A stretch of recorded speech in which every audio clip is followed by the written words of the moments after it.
Muy buenos días para todos y todas en el continente americano, en el continente europeo y en Centroamérica.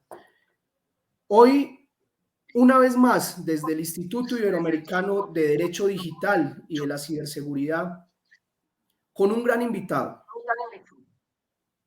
el maestro Eduardo de Celis. El maestro Eduardo de Celis, además de ser un brillante jurista, un brillante abogado de la Universidad de León en España, máster en Derecho de la Ciberseguridad y Entornos Digitales de la Universidad de León, España, doctorando en Derecho de esta misma universidad. Y hoy, como siempre lo digo, bienvenidos al futuro. Bienvenidos al futuro porque el día de hoy vamos a estar hablando de un tema de actualidad que rompe paradigmas desde todo punto de vista. Los neuroderechos, los derechos fundamentales digitales. ¿Qué es eso? ¿Cómo se aplican? ¿En dónde nacen? ¿Cuándo nacen?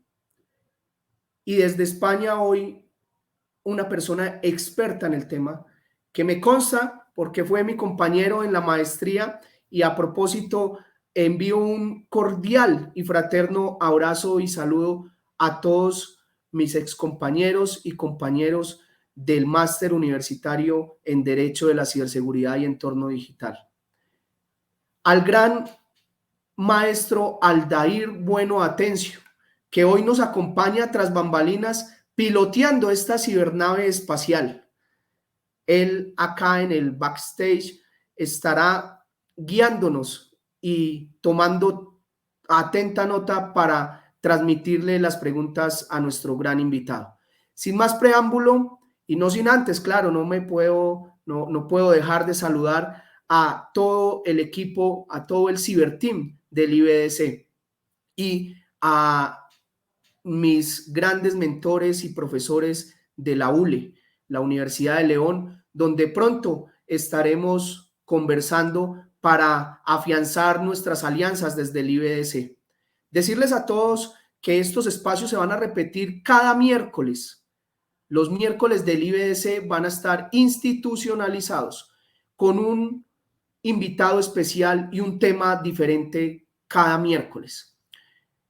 A que hagan parte del Instituto Iberoamericano de Derecho Digital y de la Ciberseguridad, donde la próxima semana estaremos lanzando nuestro primer curso de cibercultura. Cibercultura no solamente en derecho, recordemos que esto es transversal y acá vamos a hablar de temas no solamente de derecho digital, sino de ciberseguridad. Ahora sí, sin más preámbulos, Eduardo, encantado de tenerte con nosotros. Nos ven en este momento en Colombia, en toda Latinoamérica, Centroamérica, Portugal, España y quizás otros países que se encuentran dentro del ciberespacio que no tiene fronteras, y así somos en el Instituto Iberoamericano de Derecho Digital. Bienvenido. Bueno, buenos días y buenas tardes, dependiendo de dónde nos estéis viendo. La verdad es que, en primer lugar, dar las gracias a Juan David, ¿no? Aparte de colega, sobre todo lo primero es un gran amigo, un buen compañero, y estoy muy honrado y os doy la enhorabuena pues, por el lanzamiento del Instituto Iberoamericano de Derechos Digitales y la ciberseguridad, que tanto y tanto hemos hablado en privado, en conversaciones privadas, Juan David y yo, ¿no? Una de las características precisamente de este gran ciberespacio, de esta gran nave que llamamos Internet, es la ubicuidad y que independientemente y en el momento en que nos encontremos, siempre hay una conexidad y por lo tanto, lo que siempre hemos hablado, un riesgo, ¿no? Un riesgo en el que siempre estén metidos los ceros y los unos, ¿no? Yo por mi especialidad aquí como doctorando dentro del área de Derecho Constitucional, pues siempre me ha preocupado y siempre he estado indagando en tecnologías disruptivas que pudiesen alterar la generación de derechos digitales. Porque si bien dentro de la teoría general de derechos siempre hablamos de una extrapolación o o una concreción de un derecho humano en un derecho fundamental en cada una de nuestras constituciones, ya estemos en Colombia, ya estemos en Perú, ya estemos en Argentina, en España, Portugal, Brasil, independientemente, nuestros derechos van a cambiar y la protección y la garantía que van a tener ellos mismos va a ser totalmente distinta, ¿no? Pero subyaciendo y prevaleciendo los derechos humanos. En este sentido, tal y como, tal y como habíamos hablado previamente, habíamos considerado articular este diálogo entre Juan David y yo, en cuatro partes, ¿no? En primer lugar, y me parecería lógico y obvio, introducirles qué entendemos por derechos digitales, ¿no? Largo y tendido, tenemos grandes compañeros constitucionalistas que han abordado el tema, grandes filósofos del derecho y grandes expertos en ética que hablan de la incidencia que ha tenido un gran invento, un gran cisne negro que ha sido Internet en nuestras vidas, en cómo esta disrupción ha supuesto una vuelta de tuerca y un cambio en el paradigma en las relaciones humanas y que nos está llevando a lo que vamos a terminar hablando hoy, de la relación incluso con las máquinas, con ese Big Data, con los robots, con cuestiones que nos parecían de ciencia ficción, que nos parecían salidas de una novela de Asimov y realmente tienen un trasfondo como quien sea buen lector de ciencia ficción, un trasfondo humanista y un trasfondo eminentemente constitucional y humano, ¿no? Que al final, donde hay una sociedad, hay derecho, ¿no? En este sentido, Juan David, si te parece, vamos a empezar tratando sobre qué entendemos por un derecho digital, ¿no? Lo primero que tendríamos que abordar es, bueno, pues la digitalización de los distintos estados y qué se está entendiendo por derecho digital. En primer lugar, un derecho digital fundamental va a ser un derecho de un ciudadano en el entorno digital, ya sea de los denominados fundamentales o un derecho ordinario, ¿no? Pueden ejercerse y deberán garantizarse siempre en el entorno digital, tanto en la misma intensidad dentro como fuera de él, que son dos notas totalmente características. Y luego, claro, vamos a tener un problema y lo estamos viendo en nuestro día a día, sobre todo con derechos que pueden estar ustedes pensando, como la libertad de expresión en redes sociales o a través de buscadores, y que es sobre todo cómo proteger adecuadamente nuestros derechos fundamentales debido a estas características que estamos apuntando especiales del medio digital. ¿Vale? Claro, por una parte, tenemos que señalar que esta trascendencia del ciberespacio nos supone una disrupción y que nos supone a llamar a nuestra sociedad ya no una sociedad con con un adjetivo analógico, sino que la llamar una sociedad digital.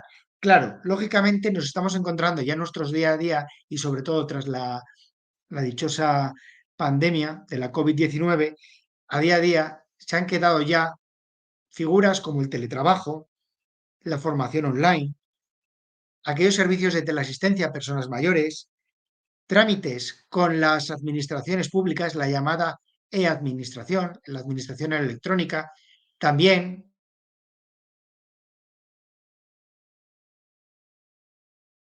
también estamos viendo un cambio total en la forma de relaciones personales a través de distintas aplicaciones, plataformas que están alterando nuestro día a día, ¿no? En otras palabras, hay que decir que el ciudadano en sí mismo ya no es un ciudadano terrestre, un ciudadano analógico, sino que es un ciudadano más que nunca ubicuo y un ciudadano del ciberespacio, ¿no?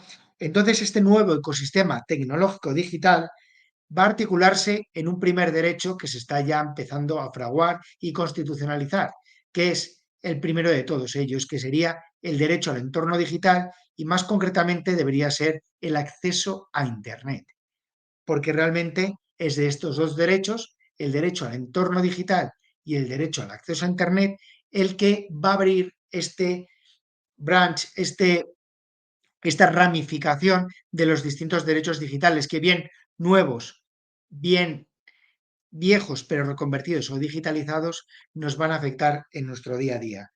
Hay que señalar que Internet a día de hoy está presente en ya más de un 60% de la población mundial.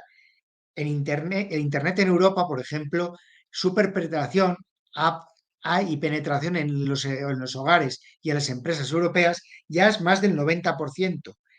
Se hablaba de un 95% en el año 2020 de población en España con una cobertura de banda ancha a más de 30 megahercios o incluso de banda ancha de 100 megas en la mayoría de terreno. Claro, nos estamos encontrando con una adecuación y una aceleración en esta implantación de acceso a Internet. Sin embargo, no se confundan.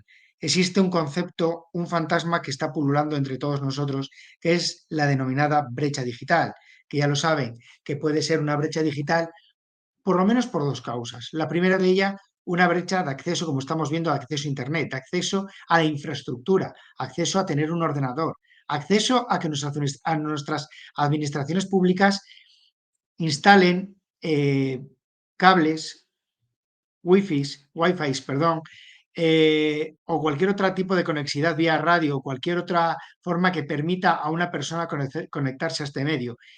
Y en segundo lugar, y un punto que le interesa mucho a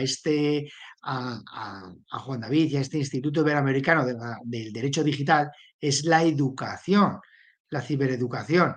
El hecho de que esta brecha nos vamos a encontrar con los mal llamados nativos digitales, es decir, todos aquellos que nacimos con un ordenador, con un Spectrum, con un Apple I debajo del brazo, y aquellos que no, que nacieron pues en entornos rurales, en otro tipo de educación, años 40, años 50, años 60, y que están también relacionándose y trabajando y plenamente activos y que están teniendo problemas de acceso.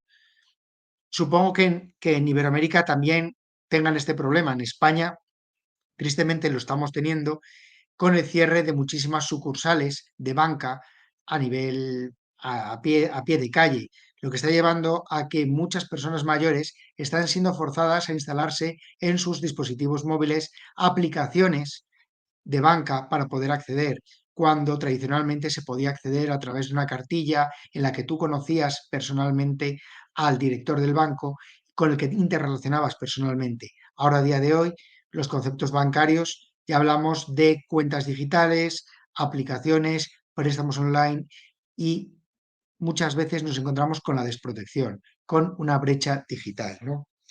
Eh, Habida cuenta, por lo tanto, que estamos hablando de una disrupción también en la sociedad, en la humanidad, este paso de los derechos digitales no ha sido pacífico y no ha sido una novedad, ¿no? Que estemos hablando de derecho digital es lo mismo que podríamos estar hablando en el siglo XIX cuando se pasa de los tradicionales derechos que se llamaban civiles y políticos, en los cuales tenemos la dignidad de la persona, la autonomía, la libertad, la integridad física, el derecho a la vida, a que en el siglo XIX, con la revolución industrial, nos vamos a encontrar la necesidad de protección al derecho del trabajo, a la salud, a la protección social, a otra serie de derechos que eran nuevos. Es decir, hasta que no tenemos el concepto de fábrica, no teníamos los derechos de segunda generación.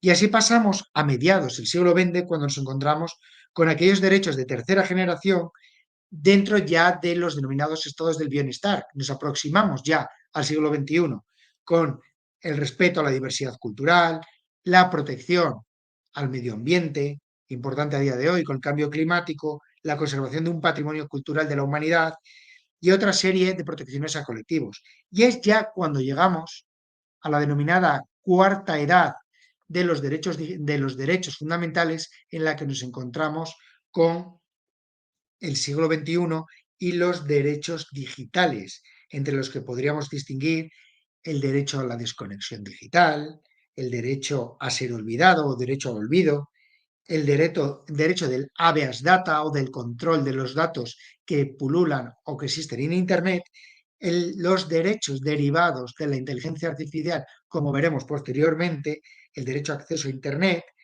el derecho a la educación digital y, sin embargo, tenemos que decir que esta cuarta generación, está pasito, como siempre nos vamos a encontrar con una discrepancia entre las distintas corrientes constitucionales. La corriente tradicional, que considera que no existen derechos nuevos, sino que es una adaptación, y aquellos que efectivamente, como me encuentro yo, que sí entienden que existen nuevos derechos digitales, entre los cuales ya les he mencionado anteriormente el derecho al entorno digital y el derecho de acceso a Internet como llaves, ¿no? Eh, Importante, me parece mención, y estando en este foro, es hablar del derecho a la educación digital como un facilitador para la amplia mayoría para conocer de los derechos digitales, ¿no? Así, tenemos que señalar que en nuestro caso, en la Constitución española, preceptos como el artículo 9.2 de la Constitución o el artículo 23 van a ponerse en relación con uno fundamental, que va a ser el artículo 18.4, en el cual en el año 78, finales de los años 70, ya hablaba y preveía la necesidad o la necesidad de regulación y de control que iba a tener la informática sobre el ejercicio de los distintos derechos fundamentales y sobre todo sobre el derecho al honor, a la intimidad y a la propia imagen, ¿no? Así nos vamos a encontrar con que este ciberderecho ha pasado en el campo constitucional a, por ejemplo, al derecho a la gobernabilidad, el derecho al acceso a Internet, el acceso a la libertad de expresión, el derecho a la libertad de comunicación. Importante a día de hoy, aunque no voy a tocar mucho este tema, el tema de quién es un intermediario tecnológico, quién es un editor y preguntarnos cuestiones como ¿soy yo el único propietario de lo que publico en redes sociales o lo es también Twitter, Facebook, Instagram, TikTok, de el contenido que se vierte en él? Nos estamos encontrando con un cambio de paradigma en los distintos medios digitales y los servicios de Internet en los cuales la responsabilidad y sobre todo el control de estos medios va a llevar a los estados a una necesidad de abarcar este nuevo entorno digital, ¿no? Así pues, en siguiente lugar, sí que me gustaría mencionarles pues ciertas cuestiones que sí que se me han ido planteando, sobre todo aquí desde el trabajo en España, sobre la necesidad, por ejemplo, de cambiar a ciberconstituciones. Ese camino, ese largo camino de una constitución, piensen ustedes en la constitución norteamericana, la We the People, o la constitución española, o las distintas constituciones iberoamericanas, o europeas, o las distintas constituciones que se fueron aprobando en países tradicionales como Francia. O pensemos en aquellos países con una constitución no escrita, como el Reino Unido.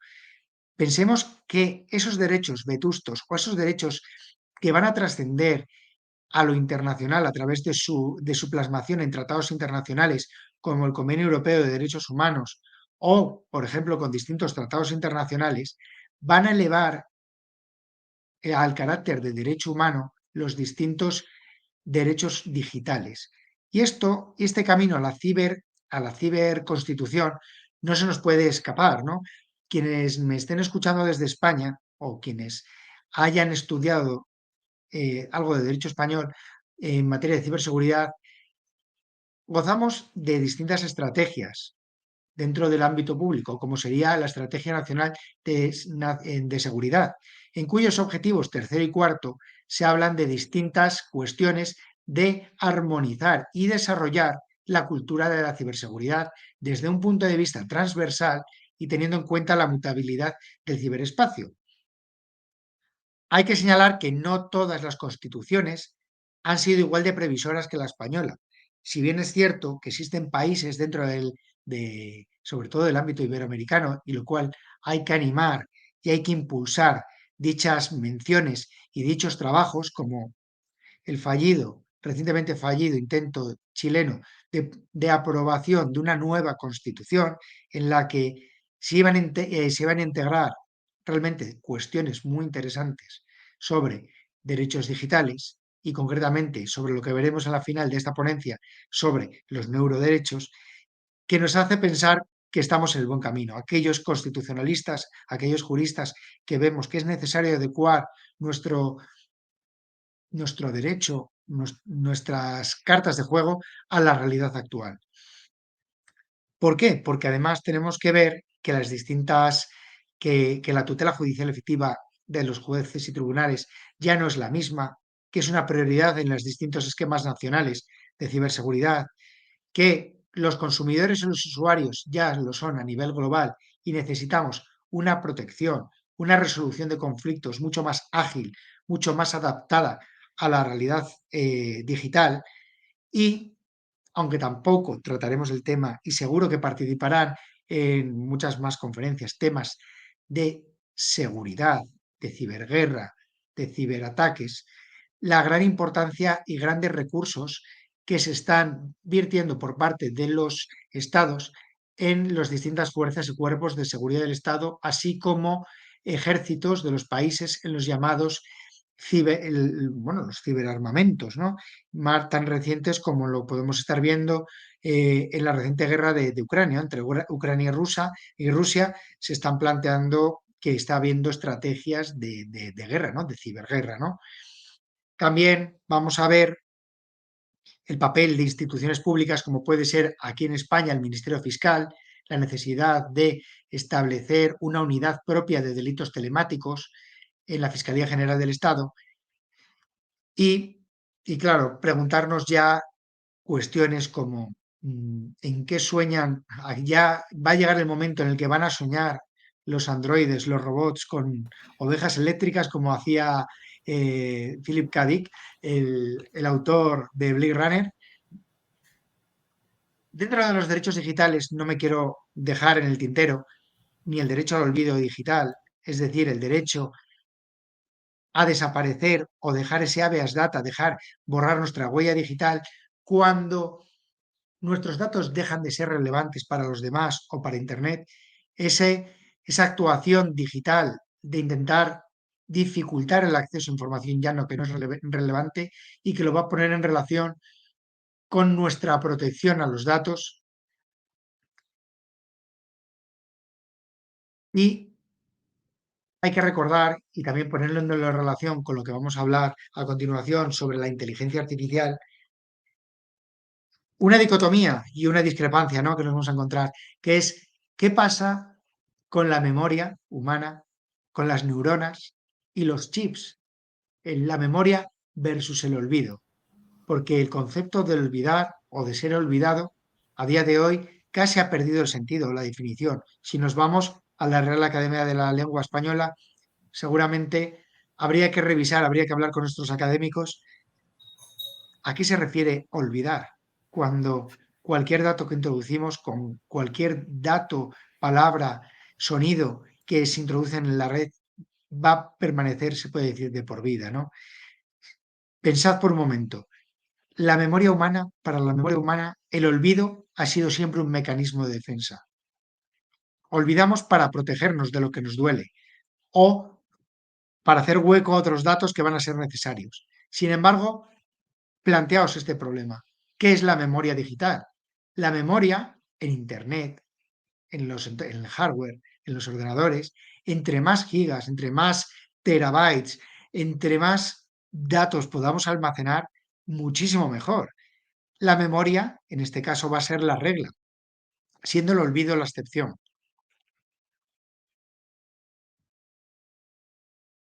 Juan David, yo no sé si quieres en este punto Sí, introducir Eduardo, alguna anotación.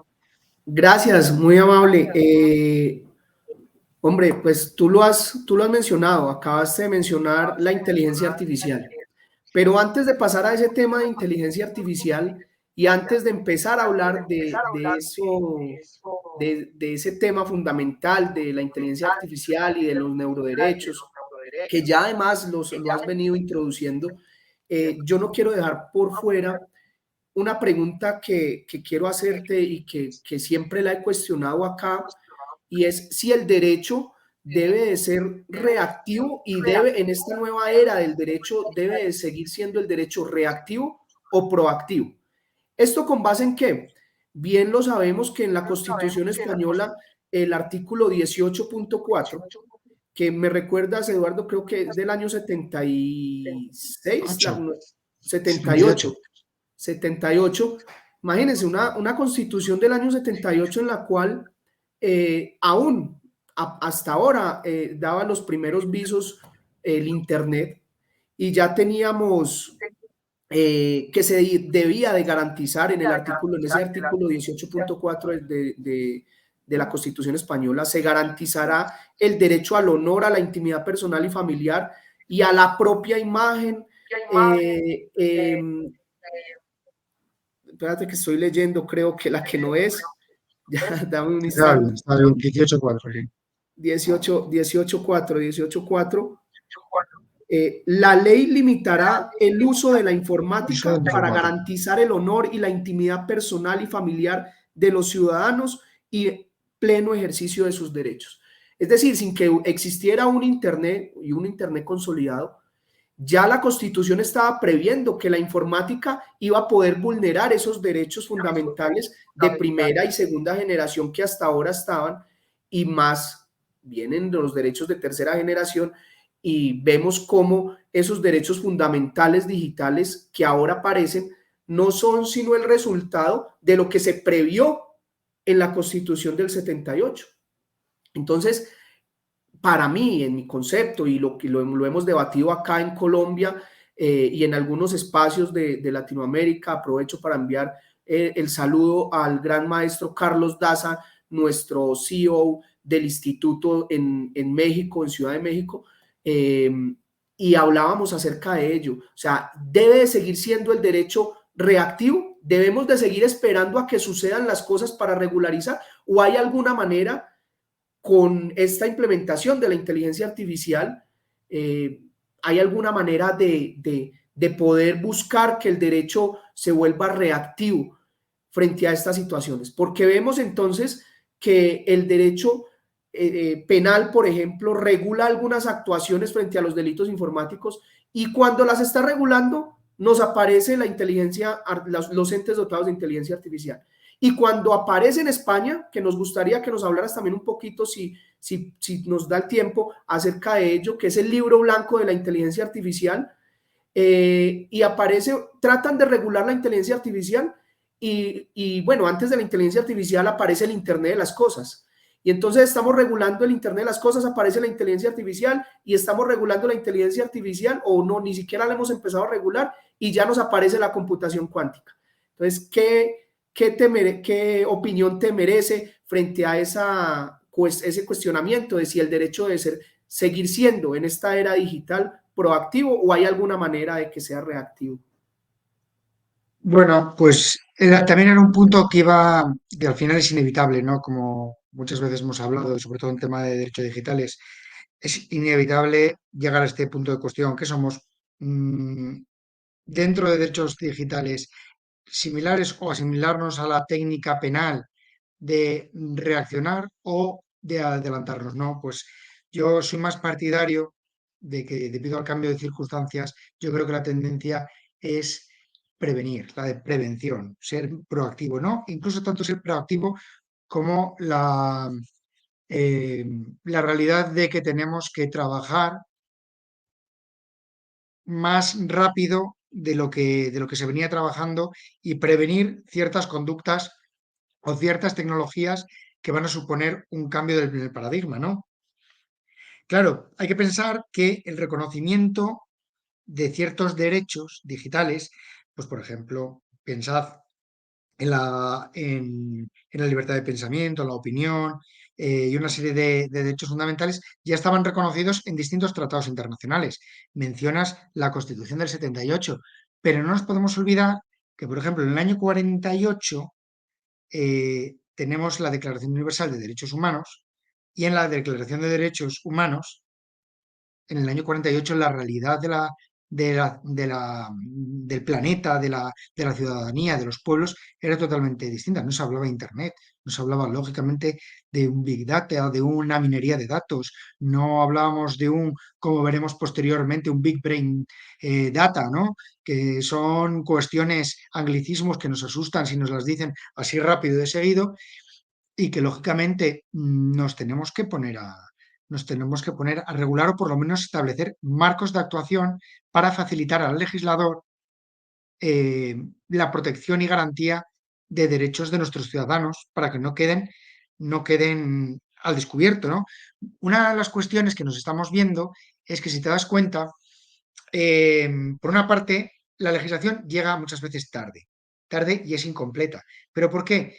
Pasa, por ejemplo, con el tema de blockchain, que yo he trabajado sobre la regulación de los derechos digitales en blockchain y cómo está tratando la Unión Europea esta materia. Y al final te das cuenta de que lo único que interesa o que le ha interesado a la Unión Europea en materia de las blockchain son el punto de la fiscalización de criptoactivos, de esta polémica, de la polémica de cuándo grabamos un criptoactivo, en qué momento, ¿por qué? Porque estaban viendo que se estaban yendo dinero, digamos, dinero digital o demás, fuera de las arcas del Banco Central Europeo. Es decir, me está picando algo, ¿no? Cuando el Estado le pica algo, entonces sí que interesa instar al Parlamento Europeo a aprobar nuevos mecanismos digitales para prevenirlo, ¿no?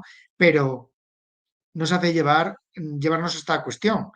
Eh, ¿No sería conveniente dar un paso adelante y establecer marcos y facilitar esa aprobación o esa reacción frente a posibles injerencias? Yo estoy totalmente de acuerdo. Creo que tenemos que establecer marcos grandes y agilizar a nuestros legisladores. Si bien hay que tener en cuenta que es todo estamos pisando por terrenos de hielo, de una capa de hielito fino en un lago, porque ya sabemos que una regulación de un derecho digital, de una libertad de expresión, de una posible injerencia en uno de estos derechos, puede suponer un menoscabo grave que suponga a lo de arriba, a un derecho humano. Pensamos, imaginad, por ejemplo, una reacción ante, yo que sé, un mal uso de Twitter, ¿no? Un abuso por parte, estamos con la polémica del cierre del Twitter de Donald Trump, ¿no?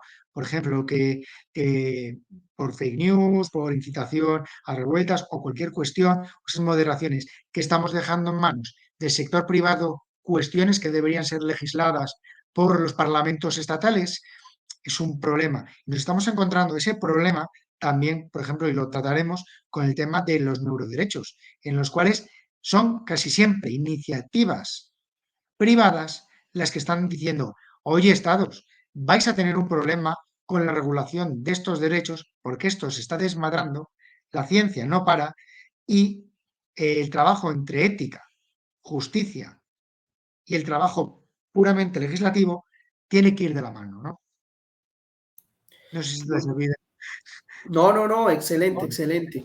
De hecho, es un poco la pregunta de quién controla al que nos controla.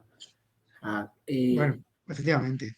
y un Tratamos poco de pensar, hablabas sobre el derecho al olvido y es esa ponderación que hay, que habría que hacer entre el derecho a la información y a la libertad de información y de prensa que hay, con ese derecho al buen nombre. Ambos son derechos constitucionales, pero entonces aplicarían aquí las reglas de Robert Alexi, por ejemplo, frente a esa ponderación de derechos, pero ya llevados al entorno digital. O sea, no es para responder acá, pero son preguntas que nos debemos de realizar. ¿Y quién está regulando esto? Yo te puedo decir, Eduardo, que en Colombia, por lo menos, si bien es cierto, fuimos pioneros en la ley de delitos informáticos y tenemos una ley de comercio digital del año 99, pues nos hemos quedado cortos en legislar y sobre todo en Latinoamérica nos hemos ido quedando cortos en volver vinculantes esas políticas públicas que se han intentado realizar, que se han intentado incorporar a los estados latinoamericanos, pero que finalmente, tú lo mencionabas, como no es no es lo de mostrar por parte de los estados, como no es lo que genera prensa, lo que genera seguidores frente a estos temas, entonces nos hemos quedado un poco cortos, pero vemos como la pandemia, una de las pocas cosas buenas que nos dejó fue esa visibilidad, esa visibilización frente a la garantía que se le tienen que dar a esos derechos fundamentales. Eduardo, siguiendo un poco los temas que traíamos, tenemos los neuroderechos. ¿Qué es eso de neuroderechos? La gente me ha preguntado cuando lanzamos y a propósito, pues aquí un saludo extensivo. Tenemos en este momento más de 100 seguidores en cada una de las redes, de nuestras redes. Se está transmitiendo, recordemos que estamos transmitiendo por Facebook, por Twitter, por la red social de LinkedIn y próximamente estará visible en el canal de YouTube esta amena charla. Hablemos un poco de la inteligencia artificial y cómo esa inteligencia artificial da un giro o pasa a hablar, a que hablemos sobre neuroderechos. Esos neuroderechos desde la ética, la filosofía y el derecho, un nuevo desafío en la regulación de las nuevas tecnologías aplicadas a la salud. Eh, Todo ahora migró y por eso el Instituto Iberoamericano de Derecho Digital y de la Ciberseguridad, nuestro IBDC, trae esos complementos y acá tiene cabida todas las áreas de las ciencias sociales, las ciencias de la salud, las ciencias de la ingeniería, precisamente por esta situación. Todos somos responsables en este momento en un mundo en el cual nos hemos convertido en ciudadanos digitales y que en todo aplican los derechos fundamentales digitales y especialmente en este punto, los neuroderechos. Cuéntame, ¿qué es eso de neuroderechos, Eduardo? Y cuéntanos un poco cómo se ha venido tratando este tema en Europa y cómo podríamos empezar a regularlo a nivel internacional. Bueno, pues la verdad es que uno de los... Me encanta iniciar este tema o apuntarlo, primero desde una perspectiva filosófica, porque si no, ¿qué seríamos, no? Sin los clásicos, ¿no? Recientemente, bueno, distintos compañeros dentro del constitucionalismo, otros compañeros como el profesor Arreguer Andrés y el profesor Cayón de las Cuevas, sí que habían mencionado y habían interrelacionado los neuroderechos con una frase que a todos recordaremos, ¿no? De Descartes, ¿no? Pienso, luego existo, ¿no? Entonces, de eso van un poco los neuroderechos, ¿no? Sobre nuestros pensamientos, ¿no? Sobre las conexiones neuronales, ¿no? Hay que hablar de, pues, las distintas especulaciones que hemos hablado en ciencia ficción, ¿no? Sobre el concepto o la identidad personal, el concepto de quiénes somos, el yo, ¿no? El yo va a estar independientemente, va a estar irremediablemente unido a este carácter de neuroderechos, ¿no? Y la protección de los mismos. Claro, por una parte, tenemos que distinguir dentro del concepto de neuroderechos con dos conceptos previos que van a ser qué son las neurociencias, cuáles son neurociencias y cuáles son neurotecnologías. Porque claro, los neuroderechos van a nacer de la necesidad de regular bien las neurociencias y bien las neurotecnologías o aplicación de esa ciencia, ¿no? Una neurociencia es un conjunto de ciencias o disciplinas que estudian el sistema nervioso, centrando el comportamiento del cerebro y el impacto en el comportamiento humano. Vamos a hablar brevemente pues, de la neurobiología, de la neuroanatomía, del neuromarketing, que nos sonará a todos, de la neurogenética. Innumerablemente cuando vemos recientemente, bueno, eh, he conocido un negocio de neuropsicología y un negocio de neurofisioterapia para la recuperación de accidentes de automóvil o un accidente en el que se haya dañado el sistema central, nervioso central, ¿no? Por otra parte, ¿qué es una neurotecnología? Pues va a ser ese conjunto de métodos e instrumentos que van a ser la conexión con el dispositivo técnico y el sistema nervioso de cada persona. Claro, nos vamos a encontrar, lógicamente, con distintos que están introduciendo esta necesidad de regulación. El proyecto Brain, de hace unos cuantos años, apoyado en el año 2013 por Barack Obama, pero también nos vamos a encontrar con el impulso por parte de distintas universidades estadounidenses, de institutos de la robótica y en Europa, por ejemplo, la Agencia Europea sobre Robótica, ¿no? También podemos hablar, bueno, que es un concepto que ya introdujo Asimov, ¿no? Volviendo a los clásicos, ¿no? También nos vamos a encontrar con un proyecto llamado Human Brain Project de la Unión Europea, también del año 2013, que se instaló como una necesidad experimental. Y más recientemente podemos hablar también de otro polémico instituto que es el Neuralink de Elon Musk, ¿no? Del dueño de Tesla, que recientemente se rumoreó que iba a adquirir Twitter, ¿no? Pues al final estamos viendo precisamente a dónde nos lleva este entorno digital, a los neuroderechos, ¿no?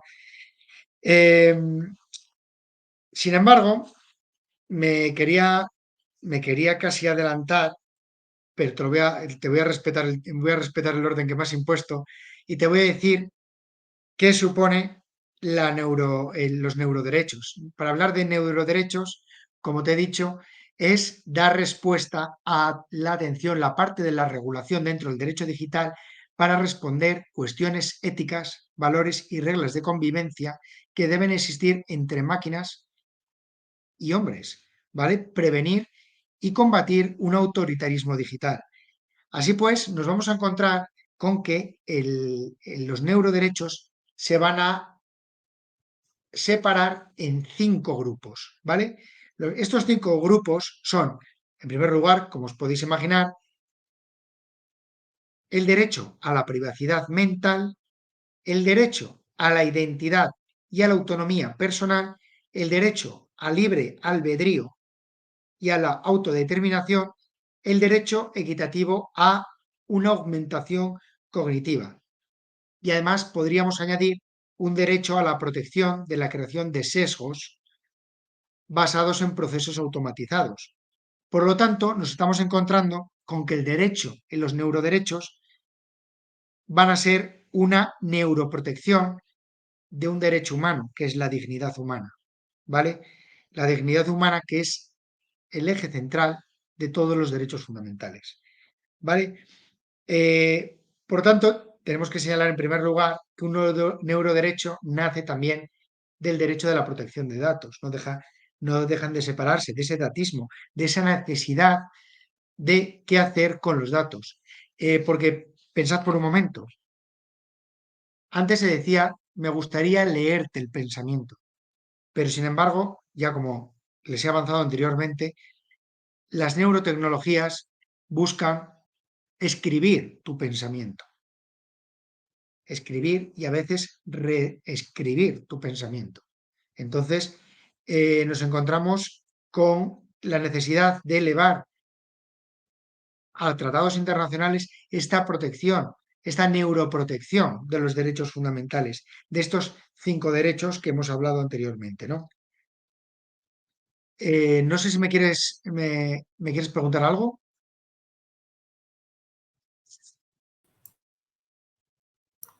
Pues tenemos unas preguntas que nos están haciendo las personas que Sí, se van conectando, pero si gustan lo respondemos al final, dejamos un al final, espacio para responder estas preguntas. Un de acuerdo. Si te poco, parece, sí, dime. no, no, no, dime. Dime. No, te iba a decir, lo siguiente de lo que iba a hablar, por eso antes de pasar, es cómo se está regulando a día de hoy la neuroprotección o los neuroderechos. Allá iba y un poco también, sí, la regulación y teniendo en cuenta, y esto que solamente como un abrebocas para nuestro próximo panel, nuestra próxima charla que será sobre Lambda, el ente dotado, o más bien el ente de inteligencia artificial, porque ya no podemos estar hablando de entes dotados de inteligencia artificial. Y recuerdo mucho, Eduardo, y esto me hace acordar, una vez en clase que cuestionamos si los entes dotados de inteligencia artificial tenían o no tenían responsabilidad penal y cuándo la iban a tener. Y nos llamaron locos esa vez. Hoy, no, 3 años después, tendremos que decir que ya podemos estar pensando en esa regulación. Landa, que va a ser nuestro próximo conversatorio el día miércoles, dentro de 8 días, pues hombre, superó las expectativas y se autodenominó un humano. Entonces, teniendo en cuenta esa migración que hay, cuando hablamos de inteligencia artificial propiamente dicha, es decir, la implementación de unas neuronas artificiales en un ente dotado de inteligencia artificial, donde estos entes nos puedan llegar a decir, oiga, yo ya siento, yo ya sé qué es amor, yo ya sé qué es dolor, no me vayas a desconectar porque me estarías vulnerando un derecho fundamental que es el derecho a la vida. Y estaríamos acá como un poco hablando de ciencia ficción y me sentiría un poco los seguidores de las series como en Black Mirror. Pero como dice el gran maestro Ricardo Posada Maya, la ciencia deja de ser ficción en el momento que toca regularla. Y nos lo estás mostrando, Eduardo.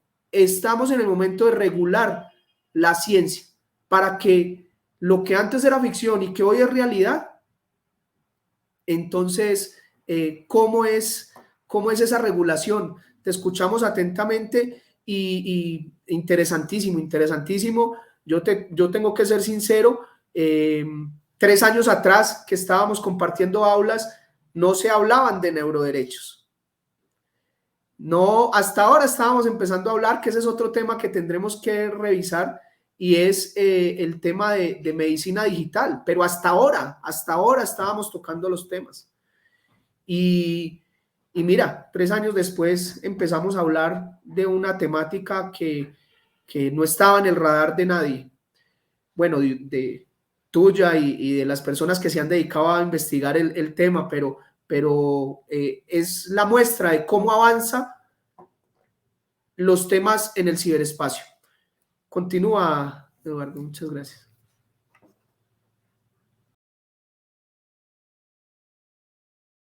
Pues se está realizando aquí en la Universidad de León, porque sí que existe un grupo precisamente centrado que se está centrando en, en la medicina digital, ¿no? Y encima desde un punto de vista como tiene que ser, ¿no? Del Internet en el cuerpo, del Internet of Body y otra serie de medicamentos inteligentes, ¿no?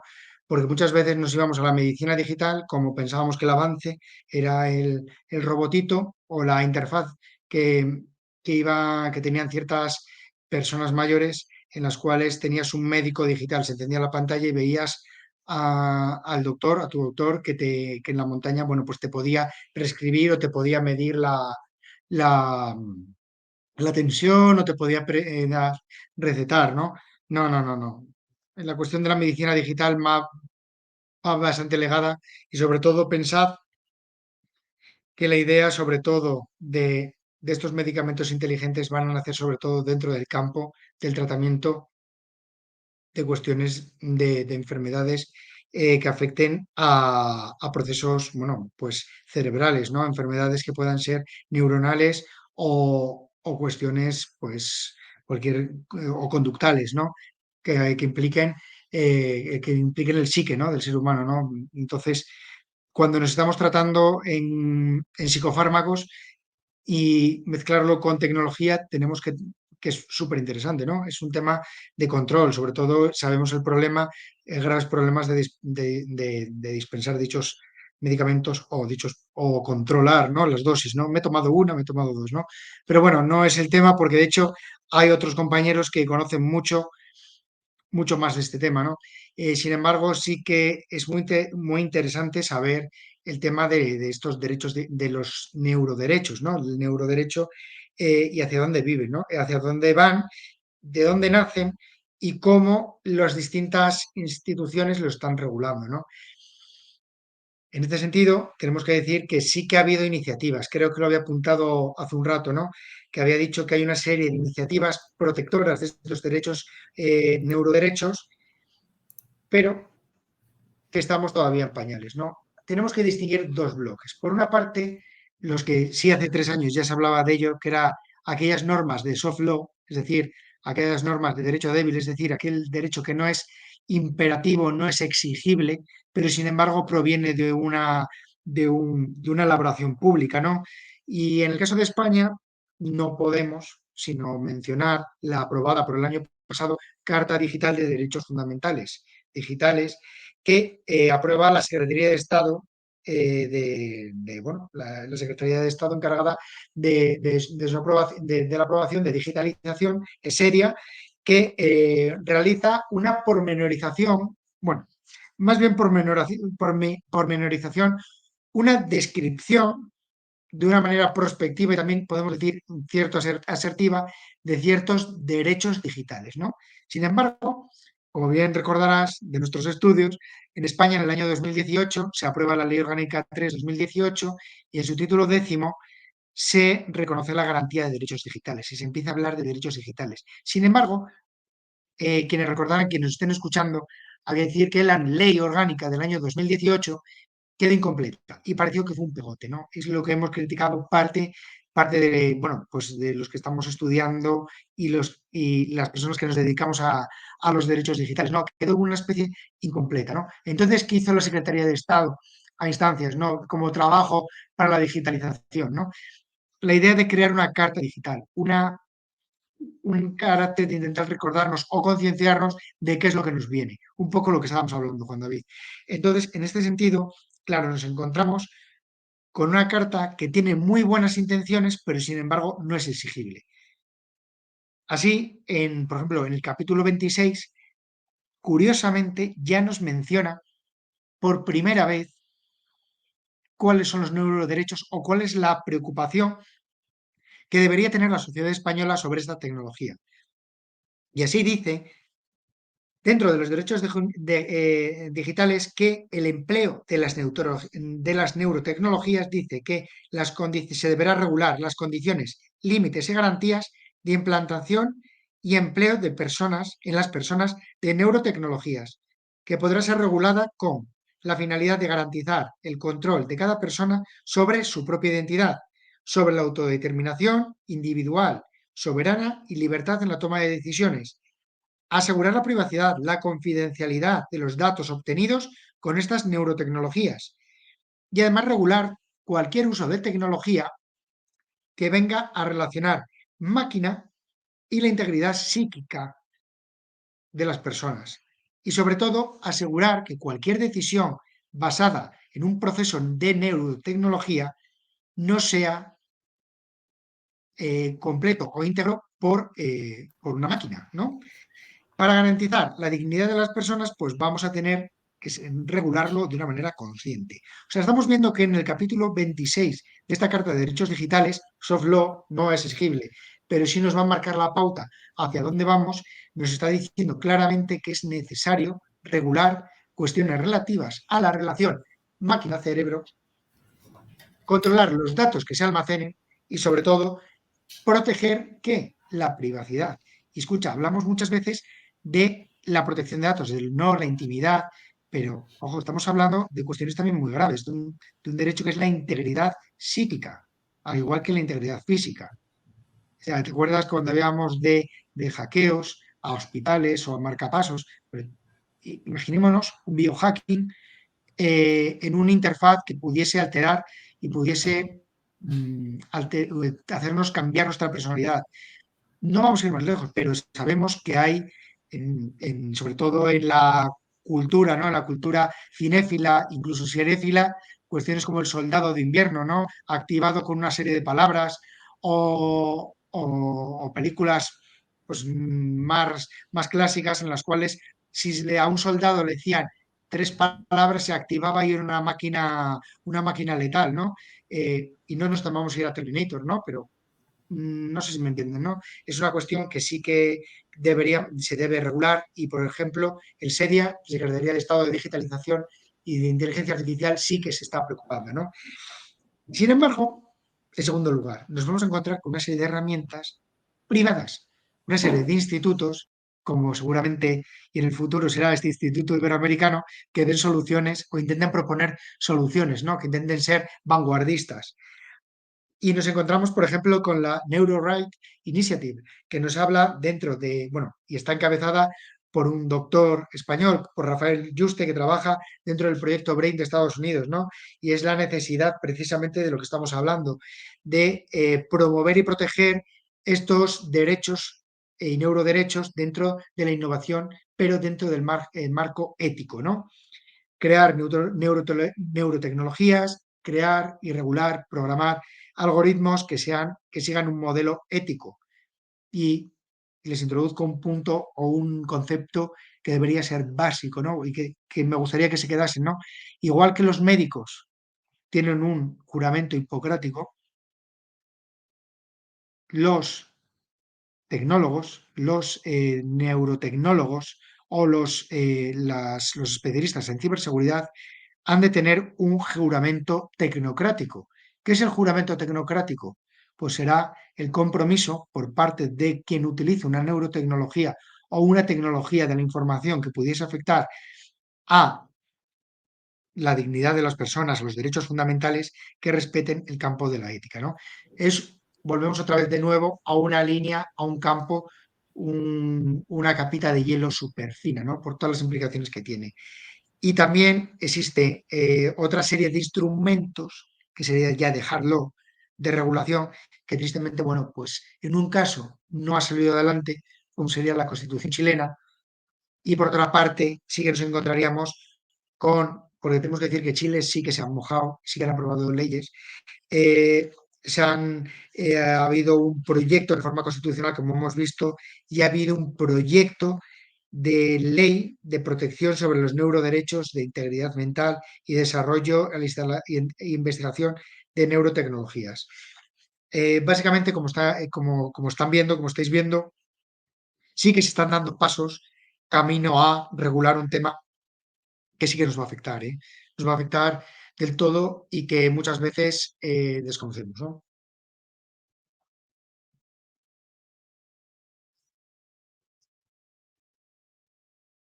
Anda, te Eduardo, estaba dejando. ya, Sí. ya. Eduardo, muchísimas gracias por todos estos conceptos, por esta transferencia de conocimiento en esta gran labor de ciberculturización que venimos trayendo desde el Instituto Iberoamericano de Derecho Digital y de la Ciberseguridad. Una vez más, a todos nuestros invitados, agradecerles a la doctora Marta Lucía Maya Gómez, que siempre nos sigue en cada transmisión, a Diego Fernando, a Mauricio Sánchez Sotelo, Richard Álvarez y las demás personas que se han unido a esta transmisión. No me quiero ir sin antes dar hacerte una pregunta que nos transmite Mauricio Sánchez Sotelo. Buenos días. Una pregunta al señor Celis. ¿Cuál cree que serían los métodos o herramientas que puede tener un Estado para gobernar criptoactivos? Y si cree que el programa del gobierno Biden con la IRS tenga buen puerto. Gracias. Eduardo, un poco lo que nos venías comentando y sé que has estudiado bastante el tema. De hecho, tu TFM de blockchain espectacular por demás en cuanto a regulación de criptoactivos. Más allá, entiendo yo, entendería la pregunta, más allá de la regulación del fisco, más allá de ello, ¿qué más se puede regular? Eh, este es un tema, este es un tema un poco, bueno, peliagudo, ¿no? Gracias por la pregunta. Intentaré concretarla un poquitito. Vamos a ver. Eh, lo triste, en este caso, dentro mi propio deseo, ¿no? De regulación de ley referenda para el tema de la blockchain, tristemente me gustaría que se regulase más el concepto de una ley matemática, de una ley criptográfica, más allá de las implicaciones que pueda tener un criptoactivo, ¿no? Ya sea un Bitcoin, un Ether, o sea cualquiera de los millones y millones de criptomonedas, criptoactivos que se están generando, ¿no? El problema de los criptoactivos y el interés que están teniendo los distintos gobiernos mundiales. Conozco un poco más el tema europeo que el tema de la IRS Biden, ¿no? Eh, claro, nos encontramos, vamos a ver, tres formas, ¿no? De abordar un problema por parte de un gobierno, ¿no? Eh, por una parte, la fiscalización pura y dura, ¿no? Y entonces este tema con la ley europea de criptoactivos, que sí existe, entonces lo que trata es una especie de grabar casi cualquier tipo de transferencia mm, que se traiga del exchanger a tu propio wallet, ¿no? Es decir, yo tengo ya el wallet con mi dinero, lo quiero sacar a mi cuenta, lo quiero ir a un intercambiador y convertirlo en una divisa respaldada por un gobierno central, sea un dólar, sean euros, y grabar cualquier tipo de movimiento, ¿no? Aquí en Europa, por ejemplo, también se estaba hablando de grabar cualquier tipo interno de transferencia, ¿no? Entonces supondría una fiscalización de dichos intercambiadores, ¿no? De dichas empresas que se encargan de jugar con esos criptoactivos, ¿no? De cambiarlos, vendes, compras dentro de esa aplicación, ¿no? Porque realmente hay ganancias patrimoniales, pérdidas patrimoniales, ¿no? Se están yendo millones, millones, millones, millones, millones de dólares y de euros por la no regulación de criptoactivos. Amén de que no sé, que yo tengo que insistirlo, ¿no? Mi postura sobre los criptoactivos es el riesgo máximo, ¿no? Yo no, a mí me parece que es un producto que es temerario, es un producto que tiene unas grandes oscilaciones y que se está, incluso a día de hoy, las protecciones por parte de los estados están más bien enfocadas dentro de los consumidores y usuarios a la mala información financiera que, por ejemplo, activos financieros sí que están teniendo y que tienen un control férreo por parte de las políticas económicas y fiscales europeas y estatales americanas y que dan riesgo porque al final se están vendiendo activos en la que una persona puede perder en un botón miles de millones de su dinero, ¿no? Eh, yo soy partidario de decir una regulación y también y también escuche una cosa, yo también soy mero defensor y un puro defensor de la tecnología blockchain, en el sentido de que es muy segura, muy trazable y además entiendo que va a tener un gran futuro, sobre todo en la materia del voto electrónico e incluso del dinero digital, pero de un dinero digital respaldado por un banco central. Sé que en Centroamérica creo que hay algún país que sí que está permitiendo y en Latinoamérica algún país que está incluso permitiendo un pago con criptoactivos, pero tiene un riesgo. Hay que tener una regulación, un banco central que respalde cualquier tipo de dinero, ¿no? Porque ya nos afecta a todos, ¿no? Bueno, Eduardo, muchísimas gracias. Muchas gracias a todos. El tiempo en el ciberespacio es como las fronteras. No existe, pero es muy corto. Eh, Eduardo, agradecerte infinitamente por tu deferencia. Sé que ya se está haciendo tarde en España y a todos los que nos siguieron el día de hoy, a todos los que escucharon esta interesante charla, bienvenidos al futuro. El IBS los acoge y acá estamos prestos Efectivamente. a seguir ciberculturizando. Hasta el próximo miércoles, recuerden, el IBS institucionaliza los miércoles de IBDC, los miércoles de cibercultura, los miércoles de ciberseguridad.